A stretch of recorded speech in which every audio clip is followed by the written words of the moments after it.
ഉദ്ധരിക്കുന്ന വേറെയും കുറെ ഹദീസുകളുണ്ട്. അവിടെ സ്ത്രീകൾ പള്ളിയിൽ പോയി, ഇവിടെ വന്നു, ഇവിടെ ഇരുന്നു, ഇങ്ങനെ കുറെ ഹദീസുണ്ട്. ഇത്തരം ഹദീസുകൾ പ്രകടമാണ്.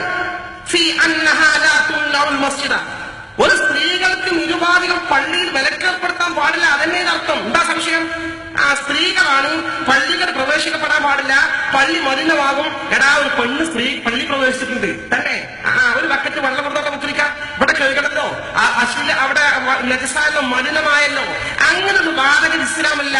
അടിസ്ഥാനപരമായി സ്ത്രീകൾക്ക് പള്ളിയിൽ പ്രവേശനാനുമതി വിലക്കപ്പെടേണ്ടതല്ല. ലാക്കിൻ പക്ഷേ നിബന്ധനകൾക്ക് വിധേയമായി. ആ നിബന്ധനകൾ സ്വഹാബത്തും താബീഉം സ്വയം ഉണ്ടാക്കിയതല്ല. അത് പണ്ഡിതന്മാർ എണ്ണി പറഞ്ഞതാ. അവർ സ്വന്തം വകയല്ല. ഒരു ഹദീസ് മാത്രം എടുത്താൽ പോരാ, ഓരോ ഹദീസുകളും വിശദമായി പരിശോധിച്ച് സ്വഹാബത്തും താബീഉം ഹദീസിൽ നിന്നാണ് ആ ഉപാധികൾ മുഴുവൻ കണ്ടെത്തിയത്. ആ ഉപാധികളൊക്കെ പാലിക്കപ്പെടുകയാണെങ്കിൽ സ്ത്രീ പള്ളി പോകുന്ന നിരുപാധികം ഹറാമെന്ന് പറയാൻ പറ്റില്ല, പോകുന്നത് മറ്റല്ലാതെ പറയാൻ പറ്റൂ.